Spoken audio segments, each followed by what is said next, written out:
അല്ല, അതൊക്കെ വ്യക്തിപരമായ കാര്യങ്ങളാണ്, അതിലേക്കൊന്നും ഞാൻ കിടക്കുന്നില്ല. ഇപ്പോൾ ഒരാൾ ഖേദം പ്രകടിപ്പിക്കുകയോ അല്ലെങ്കിൽ ഖേദം പ്രകടിപ്പിക്കാതിരിക്കുകയൊക്കെ ചെയ്യുന്ന അതും അവരുടെ സ്വാതന്ത്ര്യമാണ്.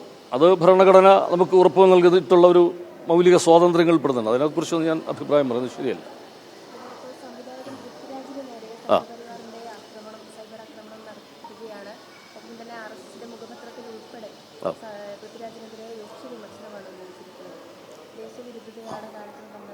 അല്ല, ഞാനതാണ് പറഞ്ഞത്, സിനിമയെ സിനിമയായി കാണാൻ അങ്ങനെ കഴിഞ്ഞിട്ടുള്ളൊരു സമൂഹമല്ലേ നമുക്ക് ഇവിടെ ഉള്ളത്. കേരളത്തിൽ നമ്മൾ എത്രയോ സിനിമകൾ, മുമ്പ് നിർമാല്യം എന്ന് പറയുന്ന സിനിമ, നമ്മൾ ഇന്നത്തെ ഒരു അവസ്ഥയിൽ അങ്ങനെയൊക്കെയുള്ളൊരു സിനിമയെക്കുറിച്ച് ചിന്തിക്കാനാകുമോ?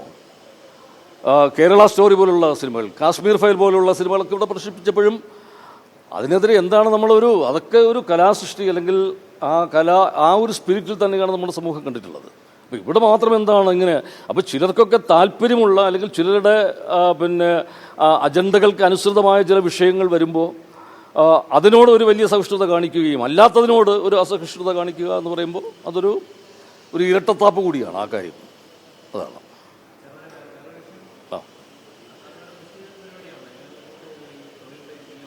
അല്ല, ഇത് നമ്മൾ മലയാള സിനിമയിൽ പ്രത്യേകിച്ചും ഒരു സമകാലിക പശ്ചാത്തലത്തിൽ നമ്മുടെ ഈ ഒരു തൊഴിലിടം, സിനിമ എന്ന് പറയുന്ന ഒരു വർക്ക് സ്പേസ് കൂടുതൽ സ്ത്രീ സൗഹൃദമാകണം, അവിടെ കൂടുതൽ സ്ത്രീ സുരക്ഷിതമാകണം, അങ്ങനെ ഒരു കൺസെപ്റ്റ് മുന്നിൽ നിർത്തിക്കൊണ്ട് തന്നെയാണ് പ്രത്യേകിച്ചും നമ്മുടെ ഇപ്പോൾ ഒരു വർത്തമാനകാല സാഹചര്യങ്ങളിൽ മലയാള സിനിമയിൽ പ്രത്യേകിച്ചും സാങ്കേതിക മേഖലയിൽ സ്ത്രീകളുടെ ഒരു സാന്നിധ്യം വളരെ കുറവാണ് എന്നുള്ള ഒരു തിരിച്ചറിവിൽ നിന്ന്. അപ്പോൾ കൂടുതൽ സ്ത്രീകളൊക്കെ ഈ മേഖലയിലേക്ക് കടന്നു വരുമ്പോൾ അവിടെ ആ ഒരു തൊഴിലിടം കൂടുതൽ ഒരു സ്ത്രീ സൗഹൃദമാകും എന്ന് തന്നെയാണ് നമ്മൾ പ്രതീക്ഷിക്കുന്നത്. അപ്പോൾ അങ്ങനെയാണ് ഇത് 2023 ഇങ്ങനെ ഒരു ആശയം നമ്മുടെ വനിതകൾക്ക് വേണ്ടി ഈ സിനിമയിലെ സാങ്കേതിക മേഖലയിൽ പ്രവർത്തിക്കാൻ ആഗ്രഹമുള്ള വനിതകൾക്ക് വേണ്ടിയിട്ട് ഒരു പ്രായോഗിക പരിശീലന ക്യാമ്പ്, ഒരു പരിശീലന പരിപാടി സംഘടിപ്പിക്കുക എന്നുള്ളൊരു ആശയം നമ്മുടെ സാംസ്കാരിക വകുപ്പ് മന്ത്രി മുന്നോട്ട് വെച്ചത്. അത് സിനിമാ രംഗത്തെ വിവിധ സംഘടനകളുമായിട്ടും സിനിമാ രംഗത്തെ പ്രധാന വ്യക്തിത്വങ്ങളുമായിട്ടും ഒക്കെ ആലോചിച്ച് ഒരു കരട് രേഖ അല്ലെങ്കിൽ ഒരു രൂപരേഖ കൃത്യമായി തന്നെ അങ്ങനെ ഒരു രൂപരേഖ തയ്യാറാക്കി. അതിൻ്റെ അടിസ്ഥാനത്തിൽ കഴിഞ്ഞ 2024 സെപ്റ്റംബറിൽ നമ്മളൊരു പരിശീലന ക്യാമ്പ് വൈലോപ്പള്ളി സംസ്കൃത ഭവനിൽ നമ്മൾ നടത്തി. അതിൽ 30ഓളം വനിതകൾ ഈ മേഖലകളിൽ പ്രവർത്തിക്കാൻ താല്പര്യമുള്ളതായിട്ട് അവർ വന്നു.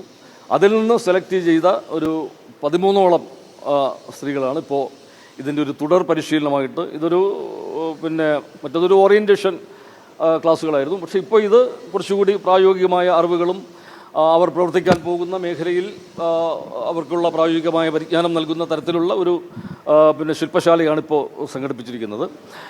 ഇത് കഴിഞ്ഞിട്ട് അവർ പുറത്തു പോകുമ്പോൾ അവർക്ക് സിനിമാ മേഖലയിൽ ഈ സാങ്കേതിക രംഗത്ത് പ്രവർത്തിക്കാനുള്ള അവസരങ്ങൾ സൃഷ്ടിക്കുന്ന കാര്യത്തിൽ അത് ഇവിടുത്തെ നിർമ്മാതാക്കളുമായിട്ട് KSFDC പോലുള്ള നമ്മുടെ സർക്കാർ സംവിധാനങ്ങളുമായിട്ടൊക്കെ സംസാരിച്ചുകൊണ്ട് അവർക്ക് അവിടെ തൊഴിലവസരങ്ങൾ നമ്മൾ അതിനു വേണ്ടിയിട്ടുള്ള ശ്രമങ്ങൾ നടക്കുകയാണ്. സർക്കാരിൻ്റെ ഭാഗത്ത് നിന്ന് തന്നെ ഒരു സാമ്പത്തിക സഹായം ഈ പരിശീലനം പൂർത്തിയാക്കുന്നവർക്ക് നൽകുന്നുണ്ട്. അപ്പോൾ ഇത് തീർച്ചയായിട്ടും ഭാവിയിൽ നമ്മുടെ ഈ സ്ത്രീ സിനിമകളെന്ന് പറയുന്നത്, സ്ത്രീപക്ഷ സിനിമകളെന്ന് പറയുമ്പോൾ നമ്മുടെ ഇപ്പോൾ അധികവും അത് പുരുഷന്മാർ സൃഷ്ടിച്ച സ്ത്രീപക്ഷ സിനിമകളാണ് നമുക്കുള്ളത്.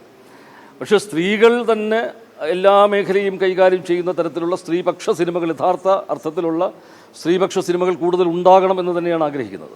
അതുകൊണ്ട് തന്നെ ഈ സ്ത്രീകൾ ആ രംഗത്ത് കൂടുതലായിട്ട് കടന്നു വരുമ്പോൾ ഈ സ്ത്രീകൾ ഈ ലോകത്തെ നോക്കിക്കാണുന്നത് പുരുഷൻ്റെ ഒരു വീക്ഷണം പോലെ ആയിരിക്കില്ല. അത് വ്യത്യസ്തമാണ്.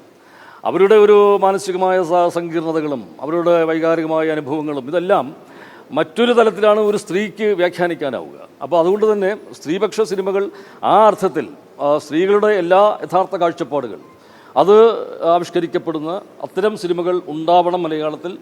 യഥാർത്ഥ ഒരു സത്യസന്ധതയുള്ള സ്വാഭാവികത നിറഞ്ഞ അത്തരം സ്ത്രീപക്ഷ സിനിമകൾ അത് സ്ത്രീകളുടെ ഒരു വലിയ പിന്തുണയോടുകൂടി തന്നെ അത്തരം സിനിമകൾ കൂടുതലായിട്ട് മലയാളത്തിൽ ഉണ്ടാകണം എന്നുള്ള ഒന്നുകൂടി ആ ഒരു കൺസെപ്റ്റ് കൂടി ചലച്ചിത്ര അക്കാദമിക്കുണ്ട്. ഇതിപ്പോൾ സാംസ്കാരിക വകുപ്പിൻ്റെ ഏറ്റവും ഒരു അഭിമാനകരമായ ഒരു പദ്ധതിയായിട്ടാണ് അത് വിഭാവനം ചെയ്തിട്ടുള്ളത്. സംസ്ഥാന സർക്കാരും ഈ ഒരു പശ്ചാത്തലത്തിൽ ഇത് വലിയ പ്രാധാന്യത്തോടെ കാണുകയാണ്.